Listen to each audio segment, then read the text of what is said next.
असली सवाल तो ये है कि पैसा कैसे कमाएं। दो लोग मेरे पिताजी के पास आए। बात है 1980 की।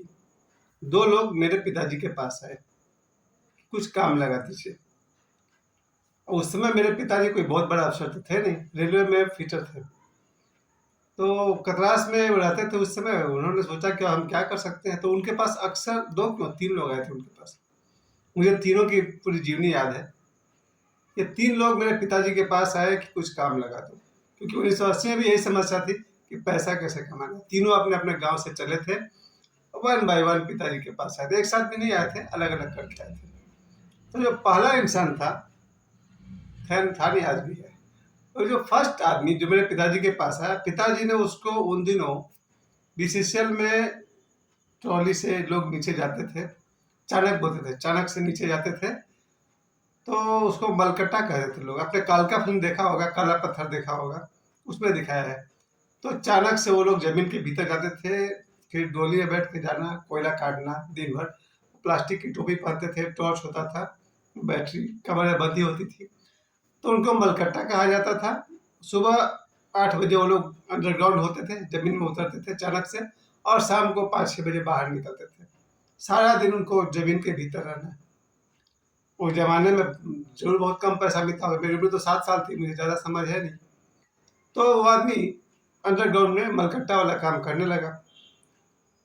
15 दिन किया, 1 महीना किया, उसको अच्छा नहीं लगा।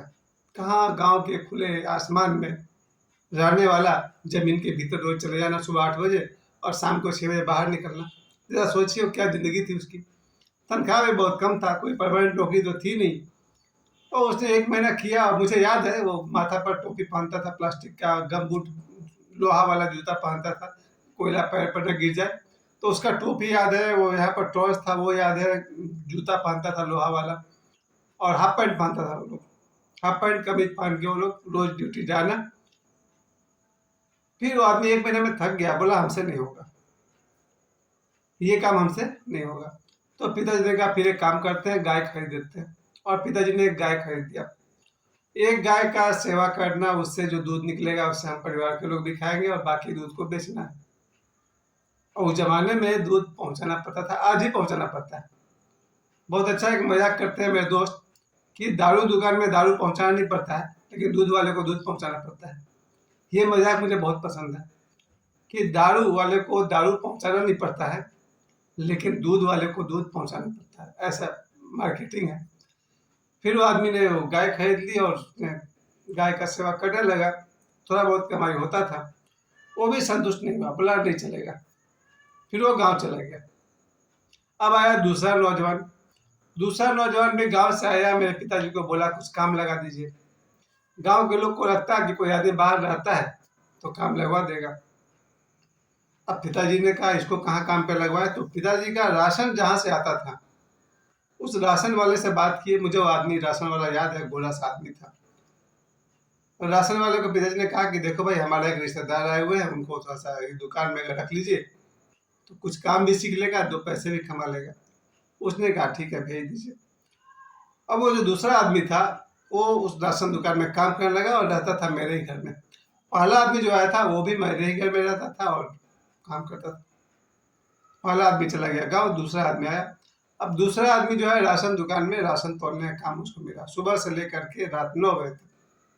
सुबह वो 7-8 बजे तक चला जाता था, और दोपहर में एक बार 1 बजे आता था, फिर 4 बजे शाम को जाता था, रात को 9 बजे आता था। अब उसको काम मिला राशन तोलने का। सुबह से शाम तक राशन तोलते हुए 1 सप्ताह में उसने कहा कि हम ग्रेजुएट हैं, बीए पास हैं, पढ़े लिखे हैं, हम यही काम करेंगे। बात तो सही थी, उसकी लॉजिक सही था। 1980 के ज़माने में बीए पास, बोला हम बीए पास करके ये राशन तोलेंगे, ये काम हमसे नहीं होगा।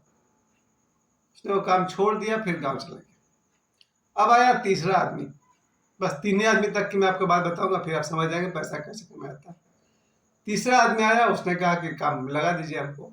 अब पिताजी ने कहा गया, पहले का तो देख लिया, दूसरे का देख लिया, अब तीसरा। पिताजी पहले से निराश हो चुके थे इन दोनों से कि दो का हेल्प किया, दोनों का हेल्प जीरो पर चला गया। अब ये तीसरा, इसका क्या करना। तो पिताजी ने एक आदमी से बोला कि भाई, एक मेरा रिश्तेदार है, नौजवान है, 20-25 साल का लड़का है, कहीं काम पे लगवा दीजिए। तो उसने कहा एक काम करते हैं, यहाँ एक दवाखाना है, दवाखाना में लगवाया था इसको। तो दवाखाना में पिताजी लेकर के गए उसको। उस आदमी ने कहा देखो भैया ये तो बहुत फेमस दवाखाना है, धनबाद का सबसे फेमस है, हमारा 4-5 ब्रांच है पूरे धनबाद में, बोलो इसमें काम करो। तो उस समय में बात हुई भाई क्या पैसा मिलेगा, तो 5 रुपया पर डे, 1980 की बात है, यानी महीना के 150 रुपया, 150 रुपया उसकी तनख्वाह थी। अब क्या सच है क्या झूठ है तो वही जाने। मुझे याद है कि 150 रुपया तनख्वाह लेकर के आता था, एक छोटा सा उसका अटैची था, उसमें अपने 150 रुपये डाल दिया था और खाना पीना पिताजी के पास होता था, शायद वो भी सहयोग करता हो, बचपन की बात ज़्यादा मुझे याद नहीं है। और 150 रुपये में वो काम करता था, लेकिन वो जो इंजेक्शन लगाता था उसके 1 रुपये 2 रुपये उसको मिलते थे, वो उसका था। ऐसा बात हुआ था मेडिकल वाले से कि जो इंजेक्शन लगाओगे वो तुम्हारा, किसी का ड्रेसिंग करोगे वो तुम्हारा, लेकिन सैलरी तो यही रहेगा 150 रुपया महीना, 5 रुपया पर डे। वो लड़का ज़्यादा पढ़ा लिखा था नहीं, शायद मैट्रिक के पास नहीं था, लग गया। बड़ा लगन से उसने काम किया, 1 साल काम किया, 2 साल काम किया, मुझे लगता है 3 साल काम किया लगातार। उस मेडिकल में जाना, सुबह से शाम तक दवाई बेचना, लोगों को इंजेक्शन लगाना, मरहम पट्टी करना, जो भी उसको पैसे मिलते थे धीरे धीरे वो सेटल हो गया। फिर वहां से वो आ गया वापस धनबाद में, फिर और भी दूसरे जगह उसने काम किया, मेडिकल वो चेंज करता रहा, फिर वो कलकत्ता चला गया। कलकत्ता के बड़े बड़े मेडिकल्स में उसने काम किया, वहाँ उसकी तनख्वाह ज़्यादा हो गई।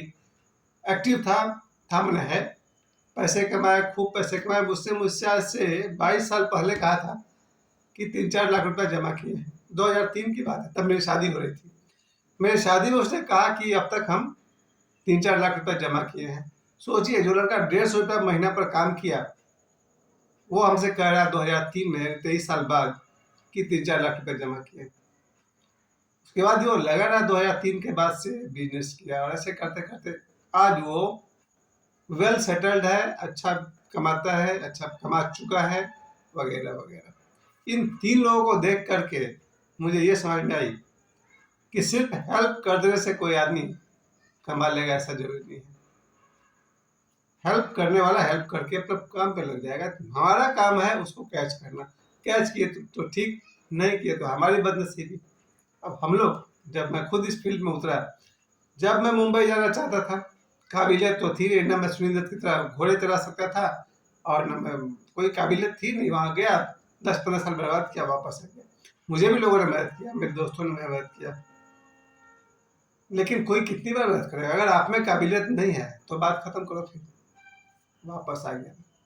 यहाँ आने के बाद जन्म है 3 तारीख, 3 तारीख को जन्म लेने का मतलब हुआ मेरा जो स्टार है वो गुरु है, बृहस्पति, जो 8 ग्रहों में सबसे बड़ा है। आपने देखा होगा 8 ग्रहों में सबसे बड़ा ग्रह बृहस्पति है, सूर्य को छोड़ करके। लेकिन बृहस्पति ग्रह अगर सबसे बड़ा है, तो कल रात को मेरे मन में आ रहा था कि अगर बृहस्पति ग्रह सबसे बड़ा है, जिसकी छत्रछाया में मेरा जन्म हुआ, तो फिर मैं इतना जगह क्यों नाक रगड़ता रहा। मैं 2 नंबर वाले के आगे भी नाक रगड़ा। अब आप 1 से 9 तक की गिनती गिनिए। 2 अंक जिनका जन्म 2 तारीख को हुआ, उनके लिए चंद्रमा ग्रह उनका गुरु है, देवता है। तो जो चंद्रमा वाले हैं उससे तो बड़ा ही है बृहस्पति। मेरा जन्म जो बृहस्पति में हुआ, मैं चंद्रमा वाले के आगे भी नाक रगड़ता रहा। 4 नंबर में राहु है, 4 तारीख, मैं राहु वाले का कई साल तक गुलाम बन के रहा, उनके आगे सिर झुकाता रहा, नाक रगड़ता। मुझे याद ही नहीं रहा कि मैं 3 नंबर वाला हूँ, गुरु बृहस्पति। मैं 5 नंबर वाले के आगे सिर झुकाता रहा हूँ। 5 नंबर यानी बुध, जिनका जन्म 5 तारीख को हुआ वो बुध वाले हैं। 6 नंबर वाले की मैंने जम के गुलामी की है, जिनका जन्म शुक्र ग्रह में हुआ है। जबकि बृहस्पति इन सभी ग्रहों से प्रभावशाली और बड़ा ग्रह माना गया है, जिसमें मेरा जन्म हुआ है। सूर्य के सामने मैं सर झुकाता रहा। फिर आया शनि, बहुत सारे लोग हैं जिनका जन्म 8 तारीख है, 17 तारीख है, 26 तारीख है। शनि से तो बड़ा ही बृहस्पति। मैं शनि वाले की भी मैंने गुलामी किया है बहुत दिन तक। फिर आएगा 9 नंबर में मंगल, मंगल से भी बड़ा है बृहस्पति। मंगल वाले ने तो मुझ पर जम के शासन किया।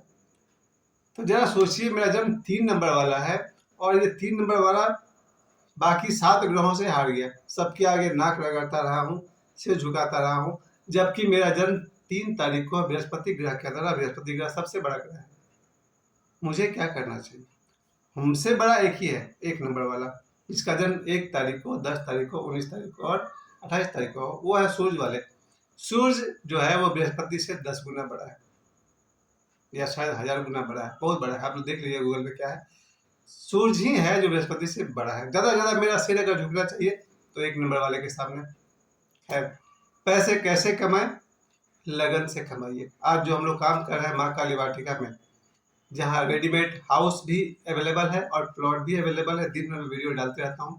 जिन्हें भी घर चाहिए या प्लॉट चाहिए, परगाबाद छठ तालाब के सामने काली मंदिर के बगल में, वो मुझसे संपर्क करें। फिर मैं बताऊंगा फेस टू फेस पैसा कैसे कमाएं। धन्यवाद।